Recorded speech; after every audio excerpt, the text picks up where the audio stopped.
बिस्मिल्लाहिर्रहमानिर्रहीम। डेफिनेशन पढ़ेंगे। Leading entry है if in any non zero row of a matrix the first non zero entry is called the leading entry of the row. कि कोई भी non zero entry किसी रो की जो भी होगी उसको हम लीडिंग एंट्री कहेंगे। अब देखें ये नॉन ज़ीरो पहला एलिमेंट ही नॉन ज़ीरो है, इसलिए इसी को हम लीडिंग एंट्री कहेंगे, यानी फर्स्ट रो की जो लीडिंग एंट्री है वो 1 है। इसी तरह से सेकंड रो में देखेंगे, पहला तो ज़ीरो है, ज़ीरो को हम लीडिंग एंट्री नहीं कहते। ये 3 जो है ये इसकी लीडिंग एंट्री है, ठीक है। जो स्टार्ट वाले ज़ीरोज़ होते हैं इसको लीडिंग ज़ीरोज़ कहते हैं। सेकंड रो की लीडिंग एंट्री 3 है। इसी तरह से थर्ड रो में आएंगे तो नॉन ज़ीरो नंबर जो है पहला वो 1 आता है, तो थर्ड रो की जो लीडिंग एंट्री है वो 1 है। जो फोर्थ रो है इसमें सारे के सारे ज़ीरो हैं, इसमें लीडिंग एंट्री मौजूद नहीं है, ठीक। एशुलन फॉर्म पढ़ेंगे इसकी, इसमें हम लीडिंग एंट्री की बात करेंगे, इसलिए इसकी पहले डेफिनेशन पढ़ना ज़रूरी थी। हम कहते हैं कि एशुलन फॉर्म जो है मैट्रिक्स एशुलन फॉर्म में है अगर इन प्रॉपर्टीज़ को पूरा करे, ठीक है। इसकी पहले डेफिनेशन देखते हैं यहाँ से स्टार्ट से। An m cross n matrix A is called in echelon form, यानी एम क्रॉस एन मैट्रिक्स का मतलब है ये नंबर ऑफ रोज़ हैं और ये कॉलम है। एम क्रॉस एन का मतलब है ये डिफरेंट भी हो सकती हैं। अगर स्केयर मैट्रिक्स हो तो हमेशा एन क्रॉस एन लिखा जाता है। एम क्रॉस एन मीन कुछ भी ऑर्डर हो सकता है, स्केयर मैट्रिक्स भी हो सकता है और रेक्टेंगुलर मैट्रिक्स भी हो सकता है।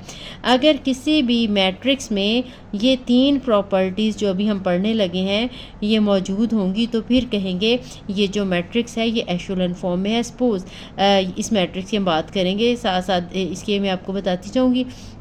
फर्स्ट प्रॉपर्टी क्या है? The number of zeros before the leading entry is greater than the number of zeros in the preceding row.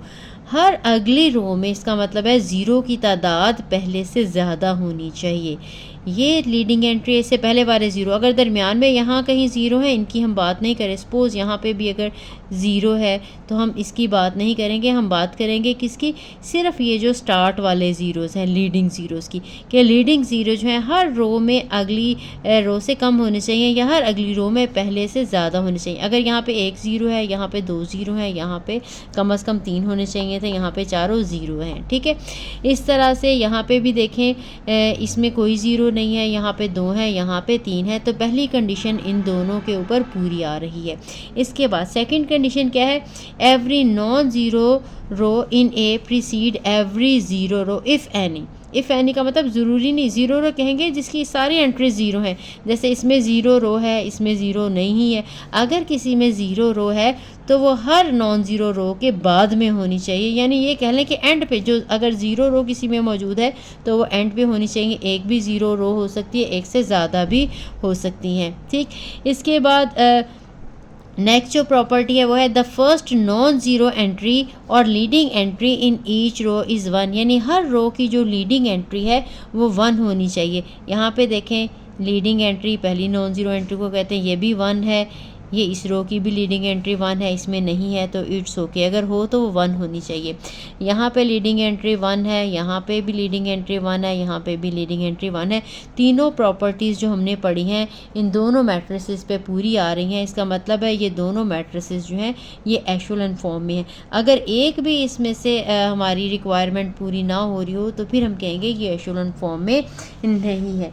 Next हम पढ़ेंगे reduced echelon form of matrix. Reduced echelon form of matrix होती है an m cross n matrix A is said to be in reduced simple reduced echelon कह लें या reduced row echelon कह लें। Form of the first non zero entry, non zero entry वही leading entry है, in R I lies in C J then all other entries are zero. यानी इसका मतलब ये है कि अगर कोई मैट्रिक्स यही देख लें एशुलन फॉर्म में हो, वो सारी प्रॉपर्टीज़ पूरी कर रहा हो और जहाँ पे लीडिंग एंट्री 1 मौजूद हो उस कॉलम के बाकी सारे एलिमेंट्स ज़ीरो हों। अब इसमें देखें लीडिंग एंट्री 1 है, इसके नीचे ज़ीरो है, ये लीडिंग एंट्री 1 है, इसके नीचे वाला भी और ऊपर वाला भी ज़ीरो हो, ठीक है। यहाँ पे लीडिंग एंट्री 1 है, इसके नीचे वाले ज़ीरो हैं। इस वाले में देखें इसमें लीडिंग एंट्री नहीं है, लीडिंग एंट्री यहाँ पे है। अगर यहाँ पे लीडिंग एंट्री नहीं है तो यहाँ पे ज़ीरो होना ज़रूरी नहीं है, अगर है तब भी ठीक है, अगर नहीं है तब भी ये ठीक है, ठीक है।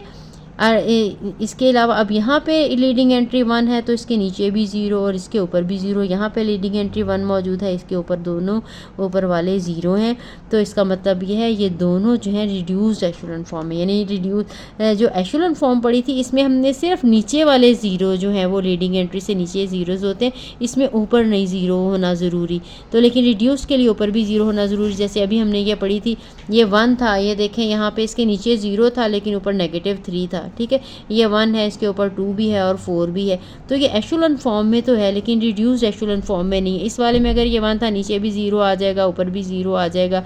ये लीडिंग एंट्री, इसके नीचे वाले 0 हैं, ये 0 है, इसमें लीडिंग एंट्री नहीं, ऊपर वाले नॉन 0। तो ये वाला मैट्रिक्स अगर यहाँ पे 0 लिख दिया जाए तो अब ये भी रिड्यूस्ड एशेलन फॉर्म में है, लेकिन ये सिर्फ एशेलन फॉर्म में है, ये रिड्यूस्ड एशेलन फॉर्म में नहीं है, ठीक।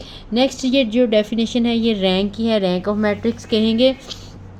Late A be a non zero matrix if R is the number of non-zero rows, then when it is reduced to reduced echelon form, then R is called the rank of the matrix।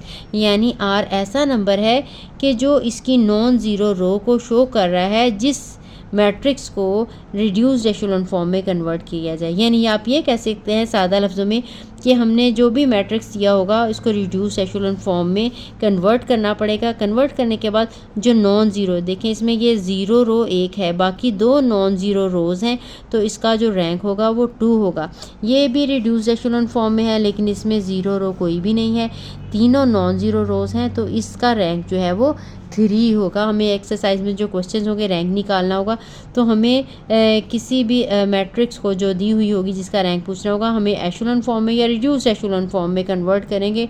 Reduce में भी convert करेंगे तो वही आएगा जो simple एशेलन form में convert करने से आता है। तो आपने या एशेलन फॉर्म में ही कन्वर्ट कर लेना है या रिड्यूस एशेलन फॉर्म में कन्वर्ट कर लेना है। तो जो भी नॉन ज़ीरो रोज़ होंगी तादाद उनकी, वो मैट्रिक्स का रैंक कहलाएगा।